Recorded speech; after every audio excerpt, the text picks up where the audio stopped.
ધોરણ 6 વિષય અંગ્રેજી વિદ્યાર્થી ભાઈ બહેનો આપણે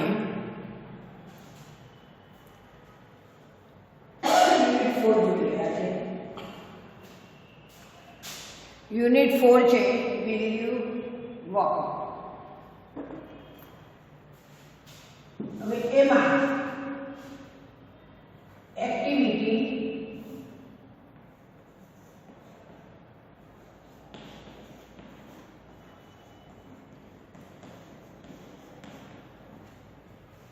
આવે છે પાન નંબર 40 છે એક સ્ટોરી આપણે કાલે શીખી રહ્યા હતા એમાં સ્ટોરીનું નામ છે મફતલાલ્સ એગ મફતલાલનું ઈંડું હવે એમાં ગઈકાલે આપણે બે ફકરા અને ત્રીજો ફકરો જોયો ત્રીજા ફકરામાં આપણે છેલ્લી બે લીટી આવેલા પહેલા તો દરેક વિદ્યાર્થી ભાઈ બહેનોને ગુડ આફ્ટરનૂન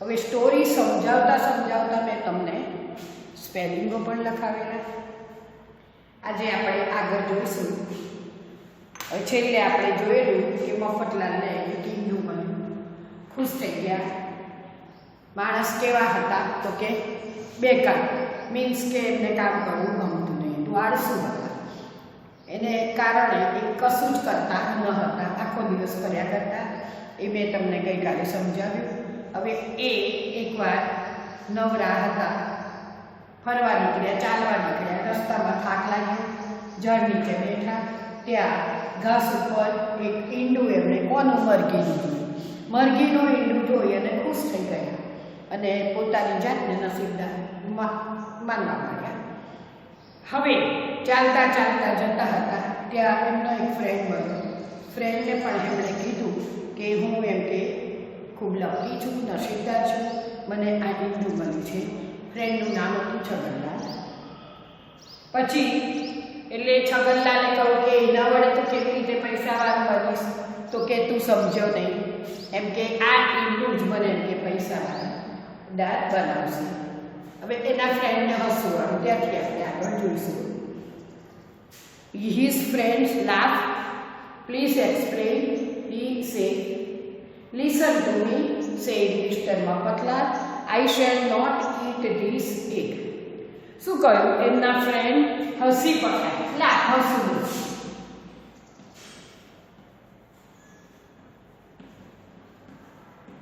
છગનલાલને એમની વાત ઉપર હસવું આવ્યું બરાબર એટલે કહ્યું કે please explain Please do explain. સમજાવો બરાબર એટલે એમણે કીધું કે જો તું સાંભળ હું તને સમજાવું એમ કે બરાબર એટલે ખુલાસો કરું તને એમ એવું કહે છે કે સાંભળ પછી એમને શું કહે છે કે તું સાંભળ આ ઈંડું છે એ એમ કે હું એને ખાવામાં ઉપયોગ નહીં કરું I shall put it in my pocket. ખાવામાં ઉપયોગ નહીં કરું હું આ ઈંડું ખાઈશ બરાબર પણ હું એને ક્યાં મૂકીશ તો કે છે કે હું એને મારા પોકેટમાં મૂકીશ પોકેટ એટલે શું ખિસ્સું ખિસ્સામાં મૂકીશ હવે ત્યાં શું થશે I shall put it in my pocket. It will be warm there. હવે ત્યાં મારા પોકેટમાં મૂકીશ એટલે શું થશે કે એ ત્યાં ગરમ થશે ગરમ ટુ લિસન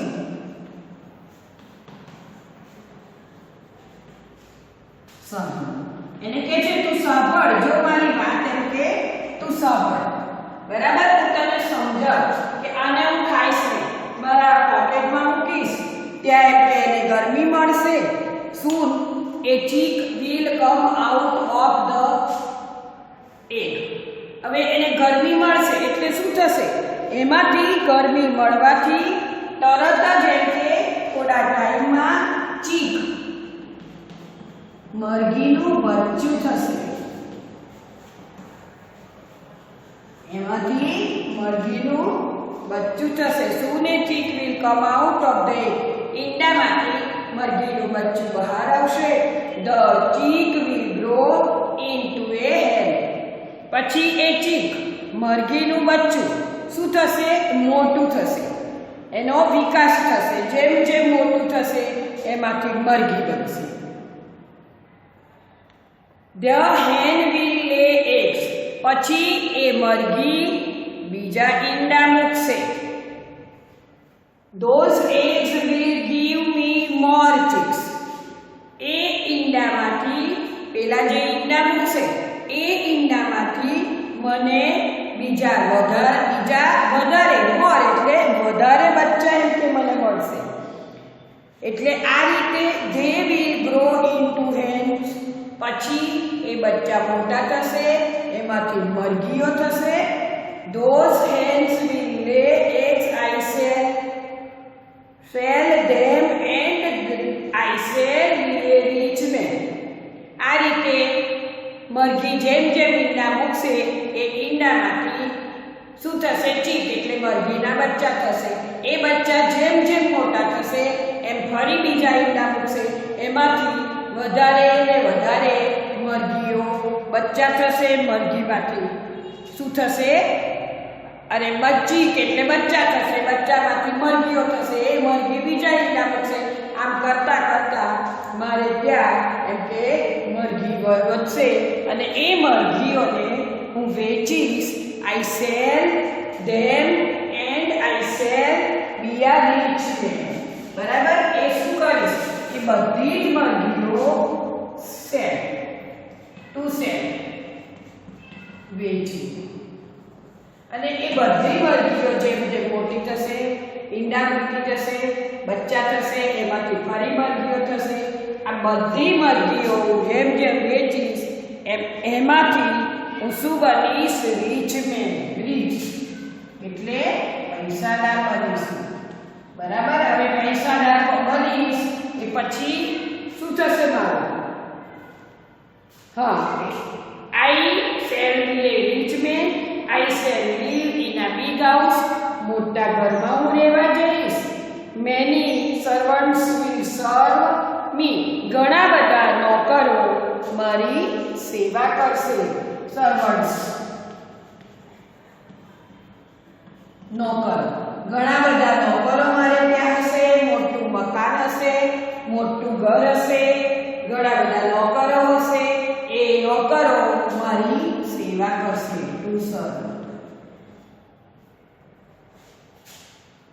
સેવા કરવી.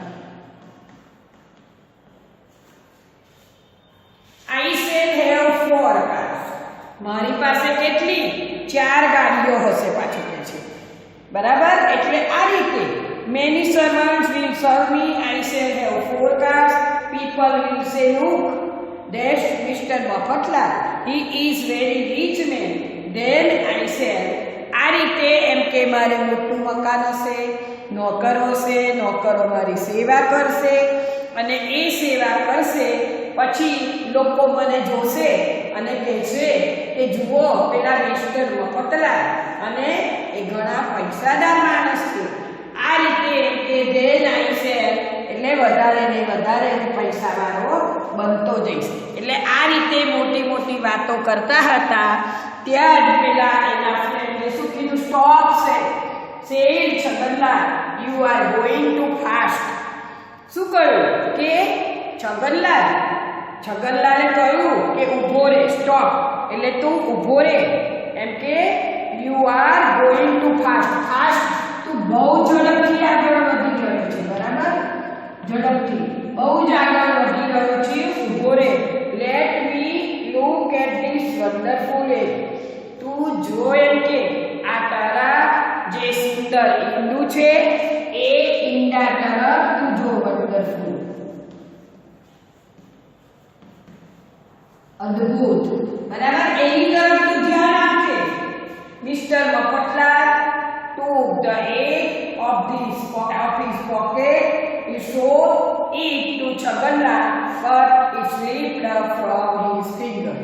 હવે આ તારું એમ કે stop said Chhaganlal, you are going too fast, let me look at this wonderful way. તું એમ કે બહુ આગળ ના જા, એટલે પેલા શું કહ્યું, જો એમ કે અમારું અદ્ભુત ઈંડું જો. મિસ્ટર મફતલાલે પેલા એના ફ્રેન્ડને પોકેટમાંથી પેલું ઈંડું બહાર કાઢ્યું અને શું કહ્યું, એમને બહાર કાઢ્યું. હી સો ઈટ ટુ છગનલાલ. એણે છગનલાલને એ ઈંડું બતાવ્યું, બરાબર, એમ કે આ મારું ઈંડું તું જો. હવે જેવું ઈંડું એ હાથમાંથી કાઢવા ગયો, but it slip from his fingers. તેની આંગળીઓમાંથી પેલું ઈંડું સ્લીપ ટુ સ્લીપ સરકી ગયું, બરાબર. ફિંગર આંગળી, ઈંડું હાથમાંથી સરકી ગયું અને શું થયું, નીચે પડી ગયું. આ રીતે એમનું ઈંડું હાથમાંથી બહાર પડી ગયું એટલે પેલા મિસ્ટર છગનલાલ શું થયું, વિચારમાં પડી ગયા. ખ્યાલ આવી ગયો દરેકને?